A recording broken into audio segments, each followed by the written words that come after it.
Hello and welcome in. We're on Norway after Paul, the Dominator. Now, this video is going to be about 4.5 minutes. And if ever there was proof of how you set yourself up or don't set yourself up properly before you cast, you see here he jumps. Now look at where he's after heading. He's after heading in towards the edge of the land, and now I've got rocks between me and him. I should be standing on the rock there in front of me by my elbow.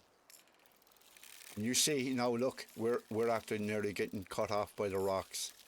It was a very, very stupid thing. Came along, there was a log underneath, there's actually a log underneath me, and that's what I'm standing on, thinking I would be wide enough to be able to get him around that, instead of just taking my time, having a quick look and seeing the actual area, and actually should have stood on the rocks just there at my elbow. I would have had maybe 4 or 5 feet of water that I could have played him and bullied him properly. Unfortunately I didn't, and I definitely did pay the price. Now I noticed at the end of the video it says 2.5 minutes or 2 minutes 55 seconds or something.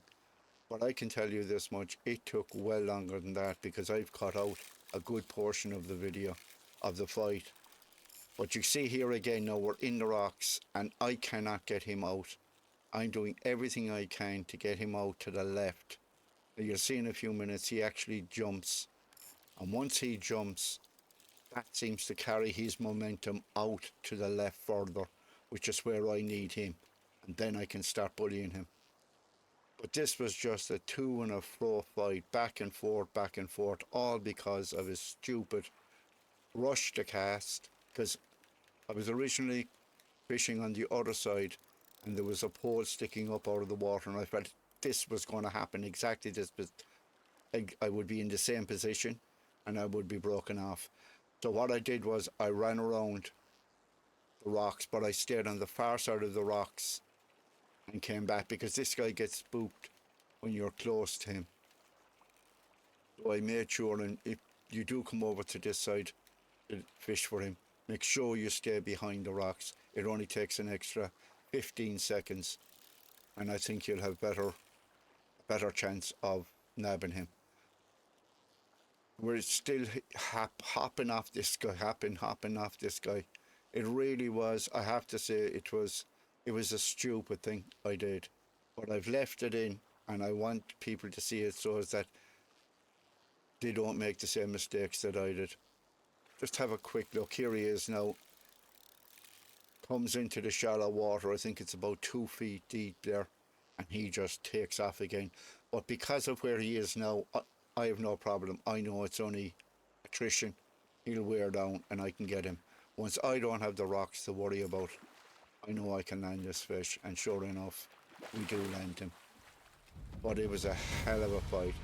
Now, yeah, 2 minutes and 44 seconds. We're running over 3.5 minutes now, and I can tell you I caught another maybe 3 or 4 minutes, maybe 2 or 3 minutes out of the video as well.